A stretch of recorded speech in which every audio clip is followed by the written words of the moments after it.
25th of August 2006, I, D.I. Yvonne Hodson, and I am based at Broadway Police Station, which is part of Staffordshire Police. I am part of a specialist crime unit. For the record, we shall start with your full name. Liam George Chamberlain. Imogen Rebecca Sanderson. Caleb James Whittle. So, Imogen, we'd like to ask you some questions on your whereabouts on Saturday, the 25th of August 2006, between the times of 10:30 a.m. and 12:15 p.m. I told you, and I'll keep telling you, I did not do it. Save it for later. Please, just listen to me. I did not do it. If you will let me continue, I need you to state your date of birth. Why? It's for our recording, Imogen. Fine. April 17th, 1985. And your relation to the deceased? She's my cousin. Was my cousin. Oh, it's not important. I've just lost my cousin. So, Mr. Whittle, or am I okay to call you Caleb? For the recording, Caleb, can you please state your date of birth? 30th of December 1994, 22 years of age. Anything else? No, thank you. I shall be asking the questions from here on out, please, Mr. Whittle. Fine. You're the boss. For the recording, we shall start with your full name and your date of birth.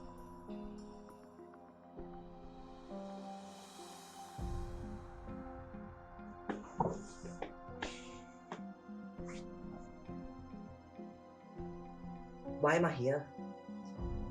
Calm down. Is there any need for this? Calm down, Mr. Chamberlain. I have to remind you that you are here under police caution, and I have to remind you that we take police assault very seriously. Not to mention your drug conviction and now potential murder charge. A what? A murder? I haven't murdered anyone, swear down. We have spoken with your friends Imogen Sanders and Caleb Whittle about the murder of Victoria Fox, who we know you had an altercation with in the days leading up to her murder outside Flying Seagull nightclub. Drug dealing, were you? Recognise any of these? No. Forensics have recorded prints that belong to you on the phone charger and the drugs. So, someone planted them there. Caleb, may I remind you these are perfect prints? What do you have to say? And may I remind you, Mr. Whittle, you're still under caution. No comment. Again, Mr. Whittle, where were you on the 26th of August, 2006? No comment. You are not doing yourself any favours, Caleb. Tell me where you were! Recognise any of these? Clothing trace, footprints matching the shoes close to the family home. All of it points to you. I didn't mean for her to die. Come on, Imogen. We both know you're guilty.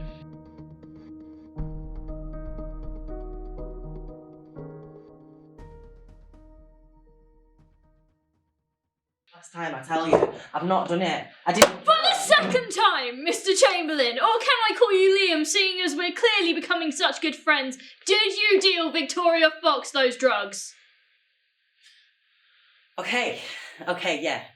I dealt her drugs, but it was just a little bit of smack. And she asked for it, she paid it. She paid good money for it. I didn't murder anyone. For the record, you are admitting to dealing drugs to Victoria Fox's sister. Yes, if it'll make you shut up. Charming. So, what can you tell me about your involvement with Imogen and Caleb? Come on, Liam. You must have some information on the ex-girlfriend, right? You must know the reason that she committed this crime with Caleb? I don't know. She's an ex for a reason.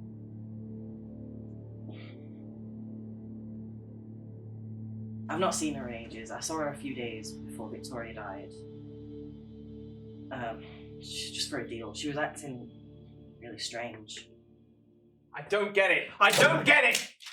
They must have seen my name in the newspaper. Then they framed me. Well, you weren't mentioned in the newspaper. Online then. Facebook. Twitter. I didn't do it. I loved her. We were going to get married. We were going to start a family. Come on, Caleb. We both know you're guilty. Come on, Imogen. The game is up. You wanted to make your cousin jealous. You wanted to make your feelings known, didn't you? No. No, that's not. And when you heard she was doing well in life, you took her abusive boyfriend and planned to kill her and hide the body together. No. Yes, and now she's dead. Eyewitnesses saw you removing the body from the scene accompanied by an assailant. Liar! I've had urges all my life, but I learned to control them. It's just, sometimes they get the better of me. What kind of urges? To hurt people. The ones I love most. Just like how you hurt Victoria, abused her, made her say her story was falling down the stairs, looking into cupboard doors, all the classic abuse stories. I loved her so much, she just made me so angry when she wouldn't listen. She's tried to leave in the past, I wouldn't let her. I told her that if you would kill her if she left. she'd gone to leave in the past, spend time with her parents, but she always came back. What about Caleb? Did you know him? I knew him through Tim Fallon. I cut him a few deals back in July. He was with Victoria. He seemed like a nice guy, but he was clearly beating his girlfriend.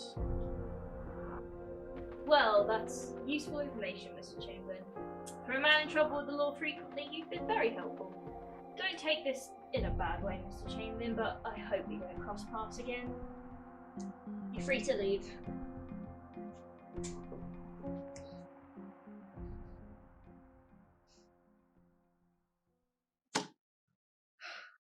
I'm not sure if you're aware of this little fact, Mr. Whittle, but a woman leaves on average 7 times in an abusive relationship before actually leaving for good. I wasn't abusing her. Post-mortem evidence suggests that you did. You've got this all wrong. I keep telling you. I wouldn't. I love her. Oh, you keep telling us. Because it's true. I love her. Well, post-mortem files show thermal pattern injury consistent with a cigarette burner. What? It also states here a rupture of the right tympanic membrane, complex broken fractures and bruising, also along with historic broken ribs. She was always very clumsy. No, Mr. Whittle, all these injuries are commonly associated with domestic abuse. So? So, if you're capable of this, you're perfectly capable of killing your girlfriend. Is that it? Is that all you've got? All you've got to pin me to a murder? If I was going to kill her, I could do way better with a knife. Exactly like that. We have your prints on file with the knife we found at the scene of the crime, along with your assailant's prints. Okay. I did it, but I didn't mean to kill her. It's just a bit of fun. Joke that went too far. So, you took a knife, drove it into her chest, and you cut her wrist to make it look like a suicide. No, it's not like that. Caleb, he forced me to do it. Either way, Imogen, Victoria's dead and you have her blood on your hands. I'm sorry. Caleb Whittle, I'm arresting you on suspicion of murder of Victoria Fox. Imogen Sanderson, I'm arresting you on suspicion of assisting the murder of Victoria Fox. You do not have anything to say, but it may harm your defence if you do not mention when questioned something you may rely on later in court. Do you understand?